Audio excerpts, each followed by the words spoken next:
વિદ્યાર્થી મિત્રો, અમારી યુટ્યુબ ચેનલ ટીચિંગ મેં સેલજીમાં આપનું હાર્દિક સ્વાગત છે.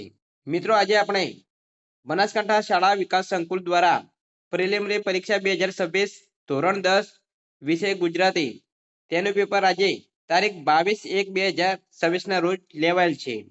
તે ઓરિજિનલ પેપરનું આજે આપણે સંપૂર્ણ અને સચોટ સોલ્યુશન કરીશું. જો વિદ્યાર્થી મિત્રો તમે પૂરેપૂરો વિડીયો જોશો તો તમને અહીં સોલ્યુશનમાં ખ્યાલ આવશે અને તમારી જે બોર્ડની પરીક્ષા આવે છે એના માટે પણ અહીં મોસ્ટ આઈએમપી પ્રશ્નો મળી શકે. જો મિત્રો તમે બનાસકાંઠા ઉપરાંત અન્ય જિલ્લાના હોય તો તમારે પણ આ વિડીયો જોવાનો રહેશે, કારણ કે બોર્ડની જે પરીક્ષા આવે છે તેમાં પણ તમને મોસ્ટ આઈએમપી પ્રશ્નો મળી રહે અને કેવું પ્રશ્નપત્ર પૂછાય છે એ પણ ખ્યાલ આવે. મિત્રો, તમે ચેનલમાં નવા હો, હજુ સુધી ચેનલને સબસ્ક્રાઇબ ના કરી હોય તો ચેનલને સબસ્ક્રાઇબ કરવા વિનંતી, જેથી તમને નવી નવી અપડેટો તથા ધોરણ 12 બોર્ડની પરીક્ષામાં પૂછાઈ શકે તેવા દરેક વિષયના મોસ્ટ આઈએમપી પ્રશ્નો અને પેપર સોલ્યુશન તે ચેનલમાં મળી રહે. મિત્રો, હવે વધુ સમયની લેતા આપણે પેપરનું સોલ્યુશન કરીશું. તેમાં અહીં વિભાગ એ નીચેના જોડકા યોગ્ય રીતે જોડી અને ફરીથી લખો. અહીં વિભાગ એ કૃતિના નામ આપેલા છે અને વિભાગ બી માં એમના લેખક કોણ છે તે લેખકના નામ આપેલા છે. તો પહેલું જોશો રેસનો ઘોડો. તો રેસનો ઘોડો જે કૃતિ છે તેના લેખિકા છે વર્ષા અડાલજ, જે બી માં આપેલું છે એટલે બી સાથે જોડીશું. બીજામાં આપેલું છે ડાંગ વનો અને તેના લેખક છે મહેન્દ્રસિંહ પરમાર, જે ડી માં આપેલું છે એટલે ડી સાથે જોડીશું. 3 ચોપડાની ઇન્દ્રજાળ, તેના લેખક છે ચંદ્રકાંત પંડ્યા, જે એમાં આપેલું છે એટલે એ સાથે જોડીશું. અને 4 હિમાલયમાં એક સાહસ, તેના લેખક છે જવાહરલાલ નહેરુ, જે સીમાં આપેલું છે એટલે સી સાથે જોડીશું. મિત્રો, આ રીતે 4 ગુણમાં જોડકા જોડો પૂછાઈ શકે છે. ખાસ તમારી બોર્ડની પરીક્ષા માટે તમારે દરેક પાઠ એના લેખક કોણ છે, લેખકના ઉપનામ શું છે અને આ પાઠ પાત્ર કયો પાઠનો કયો પાત્ર આવે છે, આ રીતે જોડકા અહીં વિભાગ એમાં પૂછાઈ શકે છે. તમારે ખાસ તૈયાર કરવાનું રહેશે. આગળ આપણે જોઈશું તો બ અહીં ખાલી જગ્યાઓ પૂછાય છે. તેમાં 5 નીનાબહેનના પતિ સંજયનું મૃત્યુ ખાલી જગ્યા ફેલ થવાથી થયું. અહીં કૌંસમાં 3 ઓપ્શન આપેલા છે, તો સાચો જવાબ આવશે કિડની ફેલ થવાથી. 6 નરેને ખાલી જગ્યા તાલીમ મેળવી હતી, તો જવાબ આવશે વન સંરક્ષણની. 7 જીવલાએ લેખકના પિતાજી પાસેથી ખાલી જગ્યા રૂપિયા વ્યાજે લીધા હતા, તો જવાબ આવશે 300 રૂપિયા. 8 શ્રીમદે રચેલો સર્વોત્કૃષ્ટ દર્શન ગ્રંથ ખાલી જગ્યા છે, તો જવાબ આવશે શ્રી આત્મસિદ્ધ શાસ્ત્ર. આગળ જોઈશું તો ક એક વાક્યમાં ઉત્તર લખો. તેમાં 9 રેન્સ માણસને જોઈને શું કરે છે, તો જવાબ છે રેન્સ માણસને જોઈને જનોથી પ્રતિકાર કરે છે, એટલે કે આક્રમણ કરે છે. 10 ડાંગવાનો અને પાઠ શેમાંથી લેવામાં આવ્યો છે, તો જવાબ આવશે ડાંગવાનો અને પાઠ રખડુનો કાગળ તેમાંથી લેવામાં આવ્યો છે. આગળ અહીં ડ નીચે આપેલા પ્રશ્નોના 3-4 વાક્યમાં ઉત્તર લખો. 11 લેખક કઈ બાબતને તંદુરસ્ત સમાજની મર્યાદા ગણાવે છે, આ પ્રશ્ન ચેપ્ટર નંબર 6 માંથી પૂછાયેલો છે. જવાબ અહીં જવાબ મિત્રો આપેલો છે, તમે જોઈ શકો છો. આ રીતે તમારે જવાબ લખવાનો હોય છે. 12 રાજકોટ છત્રી લેવા જવાની વાતમાં લેખક શા માટે મક્કમ રહ્યા, આ પ્રશ્ન ચેપ્ટર નંબર 8 માંથી પૂછાયો છે. જવાબ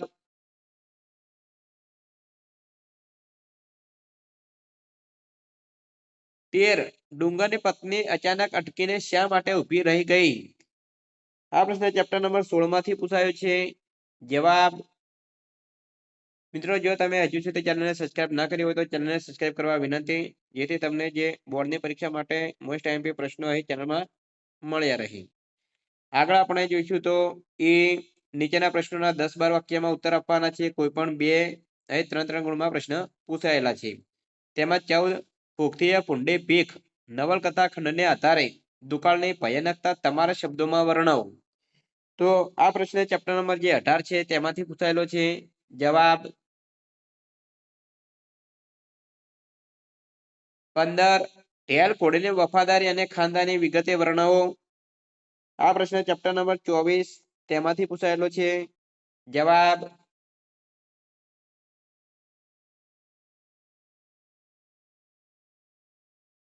16 જન્મોત્સવ કૃતિના આધારે નવજાત બાળકની કરુણતા વર્ણવો. તો આ પ્રશ્ન ચેપ્ટર નંબર 14 માંથી પૂછાયેલો છે. જવાબ આ રીતે મિત્રો તમારે જવાબ લખવાનો હોય છે. ખાસ આ પ્રશ્ન તૈયાર કરજો, જે બોર્ડની પરીક્ષા માટે પણ અહીં મોસ્ટ આઈએમપી કહી શકાય. આગળ આપણે વિભાગ બી જોઈશું, જે પદ્ય વિભાગ છે, એટલે કે જે કાવ્ય હોય છે, કાવ્યમાંથી પ્રશ્નો પૂછાતા હોય છે. તેમાં અહીં જોડકા જોડવાના છે. 4 ગુણમાં પૂછાય છે. વિભાગ અ અને વિભાગ બ આપેલો છે. તો વિભાગમાં કાવ્યનું નામ આપેલું છે અને વિભાગ બી કાવ્ય સંગ્રહ આપેલો છે. તેમાં 17 શીલવંત સાધુને, તો કયા કાવ્ય સંગ્રહમાંથી લેવામાં આવ્યું છે? તો જવાબ આવશે ગંગા સતીના ભજન ગંગામાં, તેમાંથી લેવામાં આવ્યું છે, જે 3જા નંબરમાં આપેલું છે, એટલે 3 સાથે જોડીશું. 18 વતનથી વિદાય થતા, તે અહીં અંતરિક્ષ કાવ્ય સંગ્રહ છે, તેમાંથી લેવામાં આવેલું છે, એટલે 1 સાથે જોડીશું.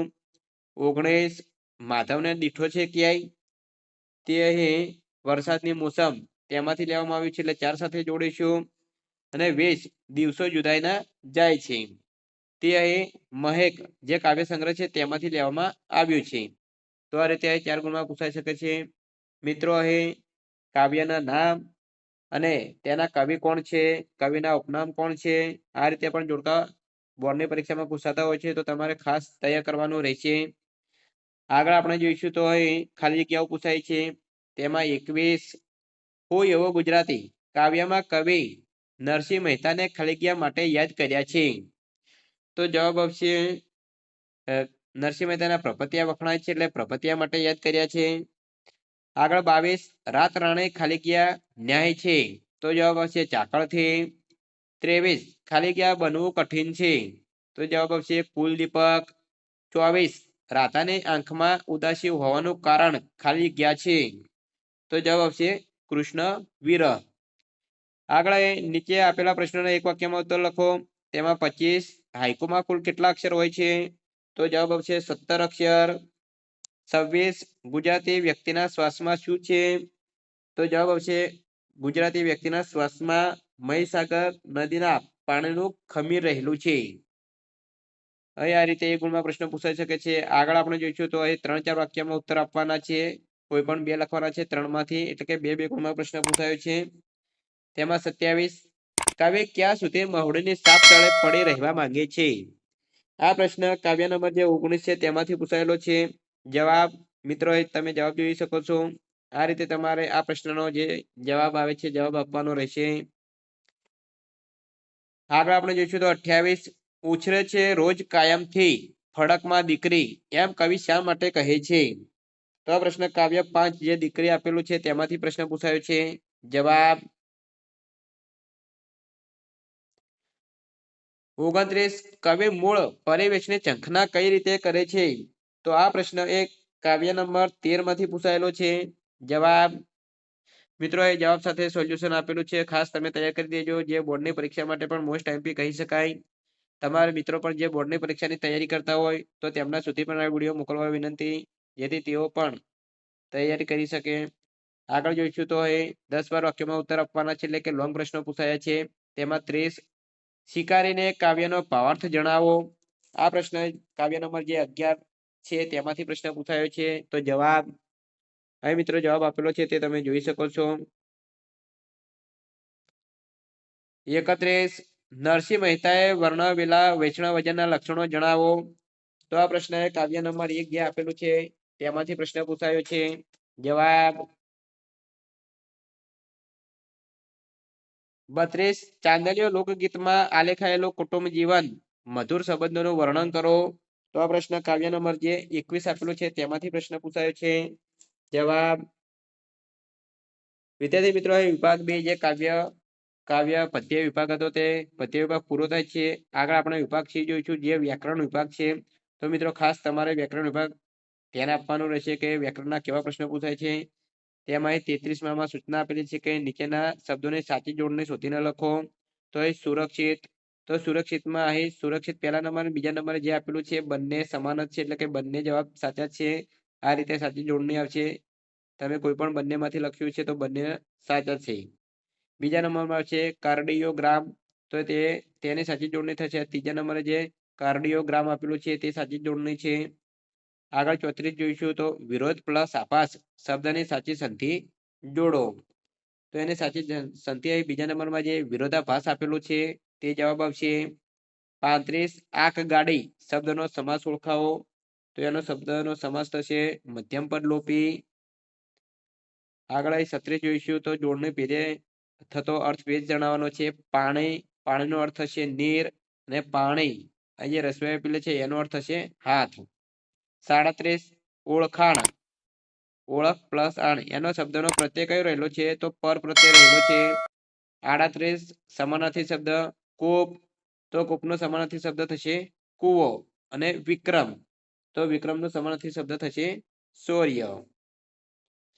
આગળ 39 આત્મા ઘી જેવો મૂલ્યવાન છે વાક્યમાં અલંકારનો પ્રકાર જણાવો, તો અહીં જેવો આવ્યું એટલે કે ઉપમા અલંકાર છે. ઉપમા અલંકારનું ઉદાહરણ છે. 40 રાધા સંજ્ઞાનો આપેલા વિકલ્પોમાંથી સાચો પ્રકાર જણાવો, તો એ રાધા નામ છે એટલે સંજ્ઞા આવશે વ્યક્તિવાચક સંજ્ઞા. આગળ માગ્યા મુજબ જવાબ આપવાના છે. તેમાં 41 નીચેના રૂઢિપ્રયોગનો અર્થ આપો. કંઠે પ્રાણ આવવા, તો તેનો અર્થ થશે મરવા જેવું થવું. 42 નીચે આપેલા કહેવતનો અર્થ લખો. બાવાના બે બગડવા, તો એનો જવાબ આવશે બંને બાજુથી પરિસ્થિતિ બગડવી. 43 શબ્દ સમૂહ માટે એક શબ્દ લખો. શબને ઓઢાડવાનું લુગડું, તો એને કહેવાય કફન. 44 વિરોધાર્થી શબ્દ લખો. સાંકળી, સાંકળીનો વિરોધાર્થી શબ્દ થશે પહોળી. 45 નીચેના શબ્દને કર્મણી વાક્યમાં ફેરવો. હું તો ભૂતકાળ બાદ કરીને જીવતો હતો, તો તેનું કર્મણી વાક્યમાં રૂપાંતર કરીશું તો જવાબ આવશે મારાથી ભૂતકાળ બાદ કરીને જીવાતું હતું.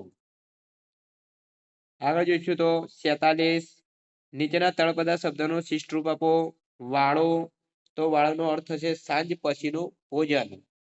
47 ક્રિયા વિશેષણ શોધીને લખો અને એનો પ્રકાર લખવાનો છે.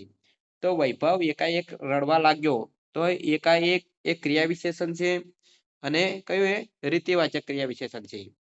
48 વાક્યમાંથી વિશેષણ શોધી અને તેનો પ્રકાર લખો, તો રીસાળ શિશુને બોલાવતી બા હતી, તો રીસાળ શિશુ કેવું હતું રીસાળ, તો એ વિશેષણ છે અને વિશેષણનો પ્રકાર આવશે ગુણવાચક વિશેષણ. સૌંદર્ય ધ્વનિ ઘટક છૂટા પાડો, તો એનો ધ્વનિ ઘટકમાં આવશે છ અહીં ખોડો કરવાનો છે પ્લસ અવ આવશે.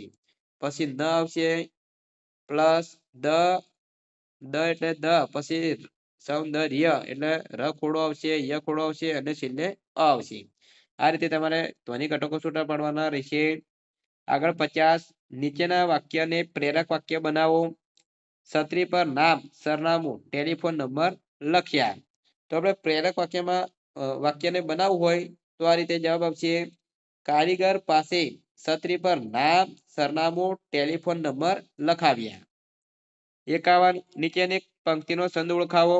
જ્યાં જ્યાં નજર મારી ઠરે યાદી ભરી ત્યાં આપની, તો એમાં આવશે છંદનો પ્રકાર છે શાર્દુલ વિકૃત છંદ. જવાબ આવશે શાર્દુલ વિકૃત છંદ. 52 શિખરણી છંદનું બંધારણ જણાવો, તો શિખરણી છંદમાં 17 અક્ષર આવે છે અને એનું બંધારણ આવશે ય મ ન સ ભ લગા. તો મિત્રો એ વ્યાકરણ વિભાગ પૂરો થાય છે. હજુ સુધી જો મિત્રો તમે ચેનલમાં નવા હો, ચેનલને સબસ્ક્રાઇબ ના કરી હોય તો સબસ્ક્રાઇબ કરવા વિનંતી.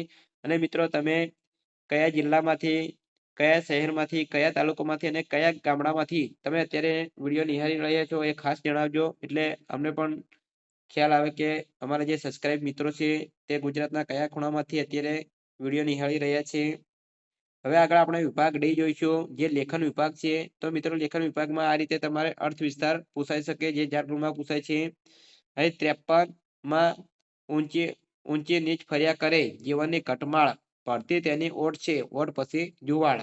અહીં અથમાં પણ પૂછાયું છે ન રાખ આસ કદી કોઈ પાસ કરી શકે કોણ પછી તને નિરાશ, તો આ બંનેમાંથી કોઈ પણ એકનો તમારે અર્થ વિસ્તાર લખવાનો છે. આગળ 54માં તમારી શાળામાં યોજેલા વૃક્ષારોપણ દિનનો અહેવાલ 100 શબ્દોમાં લખવાનો છે. 4 ગુણમાં પૂછાય છે.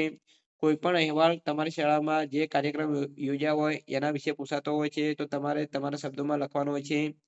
આગળ 55 આપેલું છે. ગતખંડ આપેલું છે એનો ત્રીજા ભાગ સંક્ષેપ કરી અને તમારે યોગ્ય શીર્ષક આપવાનું છે, જે 4 ગુણમાં પૂછાય છે.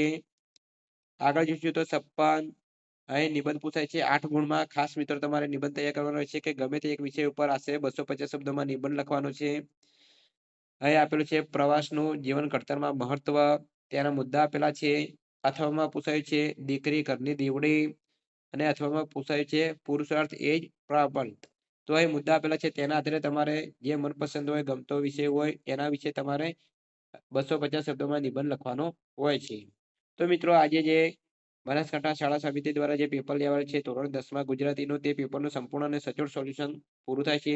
જો મિત્રો તમે પૂરેપૂરો વિડીયો જોયો છે તો તમને ખ્યાલ આવ્યો છે અને તમારી જે બોર્ડની પરીક્ષા આવે છે તેમાં પણ તમને અહીં મોસ્ટ આઈએમપી પ્રશ્નો મળી રહે છે. મિત્રો વિડીયો સારો લાગ્યો હોય તો લાઈક કરજો, શેર કરજો અને સબસ્ક્રાઈબ કરજો. જય હિન્દ, જય ભારત.